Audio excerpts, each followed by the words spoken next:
Hay lugares en este mundo donde las leyes del hombre terminan y comienzan las de la tierra. En las profundidades de la selva yucateca, la oscuridad no es simplemente la ausencia de luz, es una entidad. Los campesinos antiguos, lo que saben bien, y me lo repitieron hasta el cansancio, me decían: si escuchás risas de niños donde no debería haber nadie, tu primer error fue prestar atención. Tu segundo error será mirar. Para que entiendas el horror que mi familia vivió, primero tienes que entender el terreno. Una milpa no es un simple campo de cultivo. Para mí, siempre ha sido un organismo vivo que respira y vigila en la oscuridad de la selva. Mi abuelo, don Julián, conocía su milpa como la palma de su mano.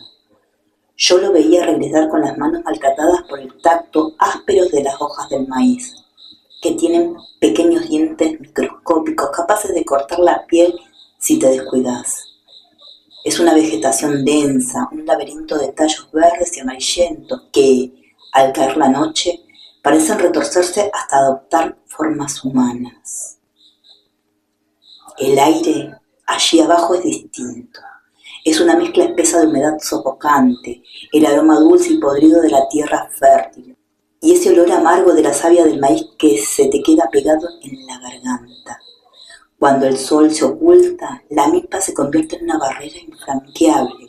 La luz de la luna apenas logra filtrar sus dedos de plata entre el espeso follaje, creando sombras que se estiran y se encogen, como si el campo entero estuviera vivo y estuviera intentando ocultar algo. Es un lugar de silencio absoluto, un silencio que te presiona los oídos, un vacío sónico donde cualquier chasquido de una rama seca te suena como un disparo en la calma de la medianoche. Y en esa inmensidad verde, donde el hombre es solo un visitante temporal, es donde mi abuelo cometió el error de creer que estaba solo. Mi abuelo no creía en cuentos, pero después de 40 años trabajando la tierra sabía distinguir perfectamente el sonido de una rama quebrada por un animal del sonido de algo que se intentaba ocultar de su presencia. Lo que él nunca nos contó, lo que nos ocultó, incluso a mi abuela y a mí, fue la decisión que tomó 3 meses antes de que todo terminara. La cosecha de ese año había sido pobre, la tierra estaba seca y el hambre en la casa apretaba. Desesperado, mi abuelo decidió expandir su milpa.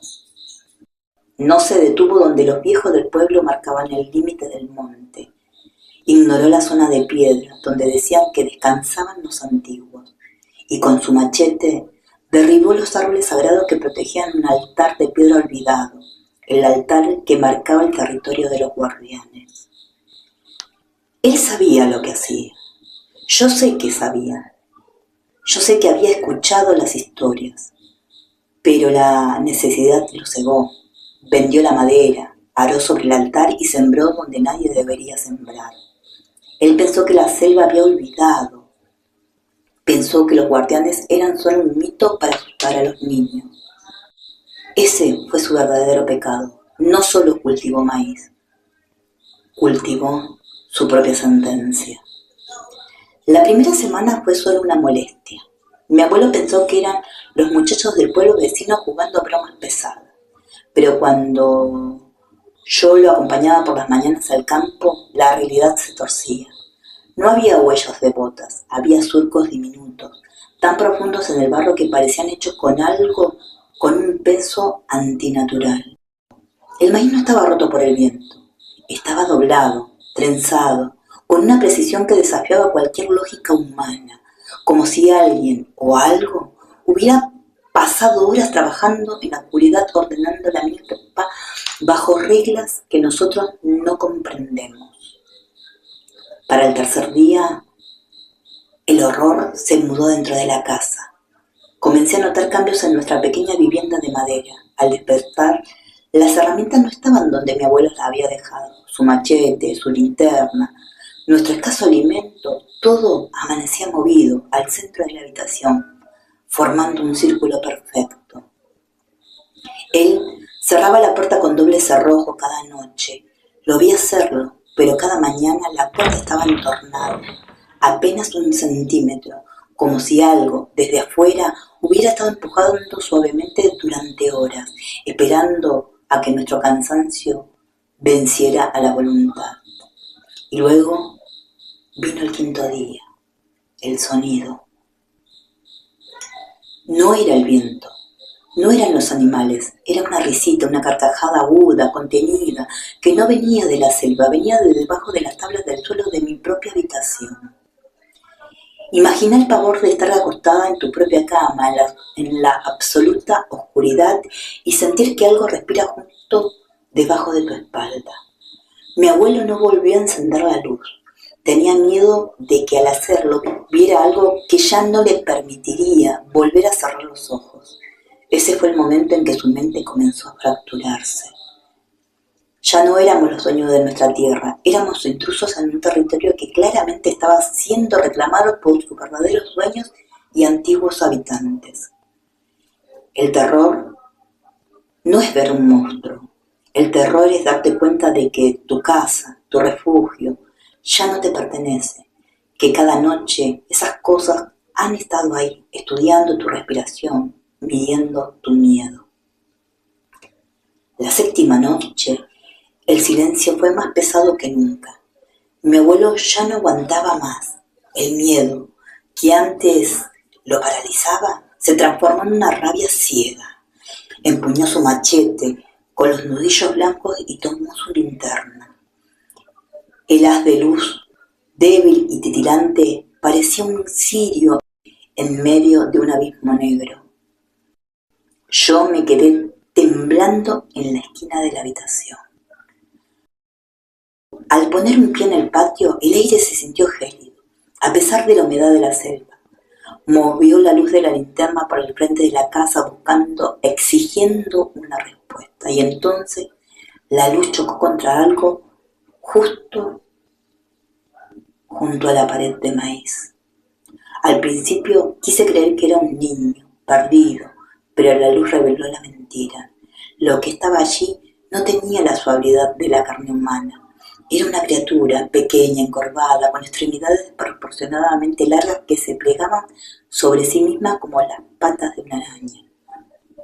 Sus dedos, largos, terminados en puntas afiladas como esquirlas de obsidiana, se hundían en la madera de nuestra pared con una facilidad aterradora. Pero lo peor no fue su cuerpo, fueron sus ojos. Cuando el haz de luz de la linterna los alcanzó, no brillaron. Los ojos de esa cosa se tragaron la luz. Eran 2 pozos de oscuridad absoluta, 2 vacíos que no devolvían reflejos, sino que parecían succionar la vida misma de quien nos miraba. Mi abuelo dejó de respirar. En ese instante, el techo de la casa justo sobre nuestra cabeza comenzó a gemir. El sonido de los golpes cambió. Ya no era un jugueteo, era un asedio. ¡Tac!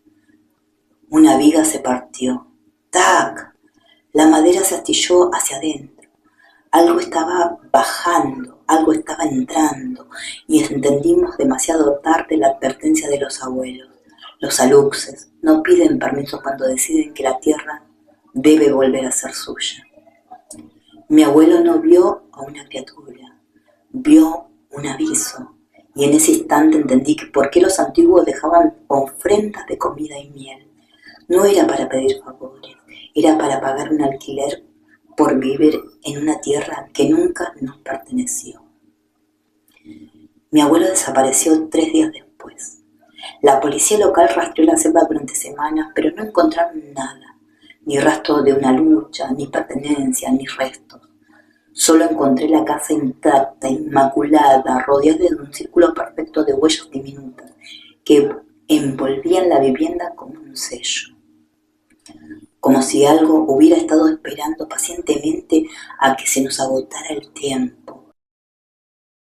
Ahora, detente un segundo, apaga este video, quédate completamente quieto. ¿Escuchas eso? Ese pequeño golpe seco en tu techo. tac, tac. Quizás es el viento, quizás es una rama, o quizás te acabas de dar cuenta de algo. Hace horas que el mundo afuera se quedó en silencio, hace horas que no escuchas a los grillos, y hace tiempo que tú tampoco estás solo en esa habitación. ¿Te animarías a mirar afuera?